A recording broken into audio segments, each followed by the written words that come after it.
നമസ്കാരം പ്രിയപ്പെട്ട ശ്രോതാക്കളെ. പുതുവത്സര ന്യൂസ് പോഡ്കാസ്റ്റിലേക്ക് എല്ലാവർക്കും സ്വാഗതം. വാർത്തകളുമായി ഞാൻ മയ.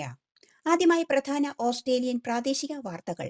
പുൽക്കൂട്ടിൽ പിറന്ന ഉണ്ണിയേശുവിന്റെ തിരുപ്പിറവി ആഘോഷങ്ങൾക്ക് ശേഷം പുതിയ പ്രതീക്ഷകളുമായി 2026 സ്വാഗതം ചെയ്ത് ലോക ജനത. മനമയക്കുന്ന വെടിക്കെട്ടുകൾ, സംഗീത പരിപാടികൾ, പ്രാർത്ഥനകൾ എന്നിവയിലൂടെ ലോകമെമ്പാടുമുള്ള ജനങ്ങൾ പുതുവർഷം ആഘോഷിച്ചു. ഓസ്ട്രേലിയയിലെ നേതാക്കൾ ജനങ്ങൾക്ക് ക്രിസ്മസ്, ന്യൂ ഇയർ ആശംസകൾ നേർന്നതിനോടൊപ്പം ബോണ്ടായി ബീച്ച് ആക്രമണത്തിന്റെ പശ്ചാത്തലത്തിൽ പ്രധാനമന്ത്രി ആന്റണി അൽബനീസ് ദുഃഖിതരായ ജനങ്ങളെ ആശ്വസിപ്പിക്കുകയും തന്റെ ഔദ്യോഗിക സന്ദേശത്തിൽ ഓസ്ട്രേലിയൻ ജനതയുടെ സഹനശക്തിയെയും ഒരുമയെയും പ്രശംസിക്കുകയും ചെയ്തു. കഴിഞ്ഞ വർഷം രാജ്യം നേരിട്ട വെല്ലുവിളികളെ അതിജീവിച്ച് പുതുവർഷം കൂടുതൽ ഐശ്വര്യപൂർണ്ണമാകുമെന്ന് അദ്ദേഹം പ്രത്യാശ പ്രകടിപ്പിച്ചു. ലോകത്തിന്റെ വിവിധ ഭാഗങ്ങളിൽ നിന്നുള്ള ജനങ്ങൾക്കായി ഒത്തുകൂടുന്ന സ്ഥലമായ ബോണ്ടായി ബീച്ച് ആഘോഷങ്ങൾക്കിടെയുണ്ടായ കൂട്ടക്കൊലപാതകം വെറുമൊരു ആക്രമണം എന്നതിലുപരി തീവ്രവാദത്തിന്റെ വേരുകൾ ഓസ്ട്രേലിയയിലേക്ക് പടരുന്നു എന്നതിന്റെ തെളിവായി മാറിക്കഴിഞ്ഞു.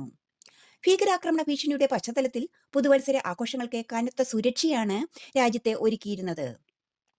നീണ്ട ക്യൂ അവസാനിപ്പിക്കുന്നതിന് അതിവേഗം നടപടിക്രമങ്ങൾ പൂർത്തിയാക്കുവാനായി പുതുവർഷത്തിൽ വിമാനത്താവളങ്ങളിലെ ദശലക്ഷക്കണക്കിന് യാത്രക്കാരുടെ സ്ക്രീനിംഗ് ആധുനികവൽക്കരിക്കുവാൻ ഓസ്ട്രേലിയൻ എയർപോർട്ട് അതോറിറ്റി ലക്ഷ്യമിടുന്നു. പുതിയ മാറ്റങ്ങൾ ജനുവരി ആദ്യം തന്നെ പൂർണ്ണതോതിൽ പൂർത്തിയാക്കുമെന്നാണ് റിപ്പോർട്ട്. ടെർമിനൽ അപ്ഗ്രേഡുകൾക്കൊപ്പം അത്യാധുനിക കമ്പ്യൂട്ടർ ടോമോഗ്രാഫി എക്സ്റേ സ്കാനറുകളാണ് ഇനിയും സ്ക്രീനിംഗ് ചെക്ക് പോയിന്റുകളിൽ സുരക്ഷയുടെ കണ്ണായി പ്രവർത്തിക്കുക. ബോണ്ടായി ബീച്ചിലുണ്ടായ ആക്രമണത്തെ തുടർന്നും രാജ്യ സുരക്ഷയെ കരുതിയും ഓസ്ട്രേലിയയിൽ പൊതുജനങ്ങളിൽ നിന്നും തോക്കുകൾ തിരികെ വാങ്ങുവാൻ പദ്ധതി നടപ്പാക്കുമെന്ന് പ്രധാനമന്ത്രി. ലക്ഷക്കണക്കിന് തോക്കുകൾ സർക്കാർ ഏറ്റെടുക്കുവാനുള്ള തീരുമാനം പൊതുജനങ്ങളുടെ സുരക്ഷയ്ക്ക് അത്യാവശ്യമാണെന്നാണ് ഗവൺമെന്റിന്റെ തീരുമാനം. ഫയർ ആം ലൈസൻസ് ഉള്ളവർ നിരവധി തോക്കുകൾ സൂക്ഷിക്കുന്നത് തടയുകയും ബോണ്ടായി ബീച്ചിൽ ജീവൻ പൊലിഞ്ഞവരുടെ ആദര സൂചകമായി ഡിസംബറിൽ അതേ ദിവസം വിലാപ ദിനമായി ആചരിക്കുകയും ചെയ്യുമെന്നും ആന്റണി അൽബനീസ് പറഞ്ഞു. അന്താരാഷ്ട്ര വാർത്തകൾ. സ്വിറ്റ്സർലൻഡിലെ പ്രശസ്തമായ ആൽപൈൻ റിസോർട്ട് പട്ടണമായ ക്രാൻസ് മൊണ്ടാനയിലെ പ്രശസ്തമായ ലേ കോൺസ്റ്റലേഷൻ ബാർ ലോഞ്ചിൽ പുതുവത്സരങ്ങൾക്കിടെയുണ്ടായ വൻ സ്ഫോടനത്തിലും തീപിടുത്തത്തിലും 40 പേർ കൊല്ലപ്പെടുകയും നിരവധി പേർക്ക് പരിക്കേൽക്കുകയും ചെയ്തു. പുതുവത്സരം ആഘോഷിക്കാൻ 150ഓളം പേർ ഒത്തുകൂടിയ ബാറിന്റെ ബേസ്മെന്റിലുണ്ടായ സ്ഫോടനമാണ് തീപിടുത്തത്തിന് കാരണമായത് എന്നാണ് ഇറ്റാലിയൻ വിദേശകാര്യ മന്ത്രാലയം കരുതുന്നത്. വർഷങ്ങളായി US ഗ്രീൻ കാർഡിനായി കാത്തിരിക്കുന്ന ഇന്ത്യൻ പ്രൊഫഷണലുകൾക്ക് വലിയ ആശ്വാസം നൽകിക്കൊണ്ട് United States citizenship and immigration സർവീസിന്റെ പുതിയ അറിയിപ്പ്.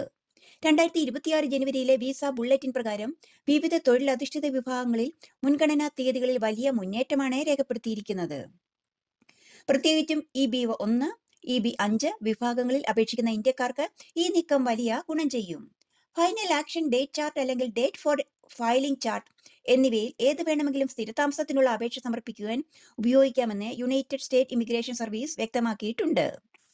അമേരിക്കയിൽ മാരക ഫംഗസായ കാൻഡിഡ ഓറിസ് പടരുന്നതായി റിപ്പോർട്ട്. 27 US സംസ്ഥാനങ്ങളിലായി കുറഞ്ഞത് 7000 പേരെ ഫംഗസ് ബാധിച്ചതായി centres four disease control and prevention വ്യക്തമാക്കി.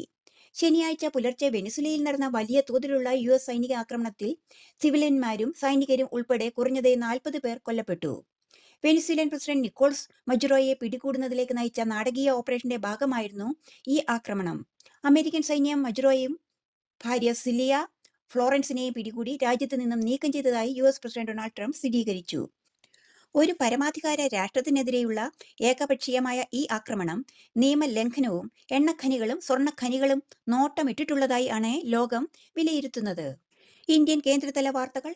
രാജ്യത്തെ എണ്ണ വിപണന കമ്പനികൾ 19 കിലോ വാണിജ്യ LPG സിലിണ്ടറുകളുടെ വില 2026 ജനുവരി 1 മുതൽ 111 രൂപ വർദ്ധിപ്പിച്ചു.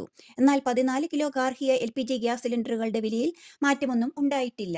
ക്രിസ്മസ് തലേന്ന് ബഹിരാകാശ രംഗത്ത് ചരിത്ര വിജയം കുറിച്ച് ഇന്ത്യൻ ബഹിരാകാശ ഗവേഷണ സ്ഥാപനമായ ISRO.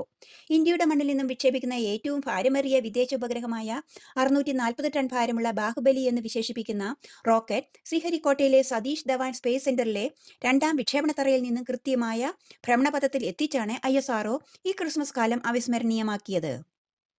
ഇന്ത്യയിലെ ചൈനീസ് എംബസി പുതിയ ഓൺലൈൻ വിസ അപേക്ഷ സംവിധാനം ഡിസംബർ 22 മുതൽ ആരംഭിച്ചു. ഇന്ത്യൻ പാസ്പോർട്ട് ഉടമകൾക്ക് വിസ നടപടികൾ കൂടുതൽ ലഘൂകരിക്കുന്നതിനും എംബസിയിലേക്ക് നേരിട്ടുള്ള സന്ദർശനങ്ങൾ കുറയ്ക്കുന്നതിനുമാണ് ഈ പുതിയ തീരുമാനം. അതിർത്തിയിലെ സംഘർഷങ്ങളെ തുടർന്ന് വഷളായി ഇന്ത്യ ചൈന നയതന്ത്ര ബന്ധം പുനഃസ്ഥാപിക്കുന്നതിനുള്ള നിർണായക നീക്കമായി ഇതിനെ വിലയിരുത്തുന്നു. നികുതി നിയമങ്ങൾ പ്രകാരം പാൻ കാർഡും ആധാർ കാർഡും ലിങ്ക് ചെയ്യുന്നത് നിർബന്ധമാണെന്നിരിക്കെ ഇവ രണ്ടും എല്ലാവരും ഈ വർഷം ആദ്യം തന്നെ ലിങ്ക് ചെയ്യണം എന്ന് നികുതി വകുപ്പ് അറിയിക്കുന്നു. ഇല്ലെങ്കിൽ ഈ വർഷം ഏപ്രിലിൽ ആദായ നികുതി വകുപ്പ് പുറപ്പെടുവിച്ച വിജ്ഞാപനമനുസരിച്ച് പാൻ കാർഡ് നിർജീവമാക്കി ഉപയോഗശൂന്യമാക്കും എന്നാണ് അറിയുവാൻ കഴിയുന്നത്. മുൻ പ്രധാനമന്ത്രി ഭാരതരത്ന അടൽ ബിഹാരി വാജ്പേയിയുടെ 101-ാം ജന്മവാർഷികത്തോടനുബന്ധിച്ച് അദ്ദേഹത്തിന്റെ ജീവിത ദർശനങ്ങളോടുള്ള ആദരസൂചകമായി ഉത്തർപ്രദേശിലെ ലഖ്നൌവിൽ പ്രധാനമന്ത്രി നരേന്ദ്രമോദി രാഷ്ട്ര പ്രേരണാ സ്ഥൽ ഉദ്ഘാടനം ചെയ്തു. ഏകദേശം 230 കോടി രൂപ ചെലവിൽ 65 ഏക്കർ വിസ്തൃതിയിലാണ് രാഷ്ട്ര പ്രേരണാ സ്ഥലിന്റെ നിർമ്മാണം. തെക്കേ ഇന്ത്യൻ നാട്ടുവാർത്തകൾ. സംസ്ഥാനത്ത് ഇപ്പോൾ നൽകി വരുന്ന നേറ്റിവിറ്റി സർട്ടിഫിക്കറ്റിന് പകരം സ്വന്തം അസ്തിത്വം തെളിയിക്കുവാൻ ജനങ്ങൾക്ക് ഫോട്ടോ പതിപ്പിച്ച സ്ഥിരം നേറ്റിവിറ്റി കാർഡ് നൽകുന്നത് സംസ്ഥാന മന്ത്രിസഭാ യോഗം തത്വത്തിൽ അംഗീകരിച്ചു. നേറ്റിവിറ്റി സർട്ടിഫിക്കറ്റിന് പകരമായി എക്കാലത്തും ഉപയോഗിക്കാവുന്നതും സംസ്ഥാന സർക്കാരുമായിട്ട് ബന്ധപ്പെട്ട സേവനങ്ങൾക്കും മറ്റു സാമൂഹിക ആവശ്യങ്ങൾക്കും ഉപയോഗപ്പെടുത്തക്ക വിധമുള്ള നിയമ പിൻബലത്തോടു കൂടിയ ആധികാരിക രേഖയായാണ് കാർഡ് നൽകുക. SIR കരട് വോട്ടർ പട്ടികയിൽ വിവിധ കാരണങ്ങളാൽ ഉൾപ്പെടാത്ത അർഹരായവരെ സഹായിക്കുവാൻ വില്ലേജ് ഓഫീസുകൾ കേന്ദ്രീകരിച്ച് ഹെൽപ്പ് ഡെസ്കുകൾ ആരംഭിക്കുമെന്ന് കേരള മുഖ്യമന്ത്രി. അർഹതയുള്ള ഒരു വോട്ടർ പോലും പട്ടികയിൽ നിന്നും ഒഴിവാക്കപ്പെടുന്നില്ല എന്ന് ഉറപ്പാക്കേണ്ടത് ജനാധിപത്യ സംവിധാനത്തിൽ വളരെ പ്രധാനമാണ് എന്നുള്ളതാണ് ഈ പ്രൊജക്ടിന്റെ ലക്ഷ്യം.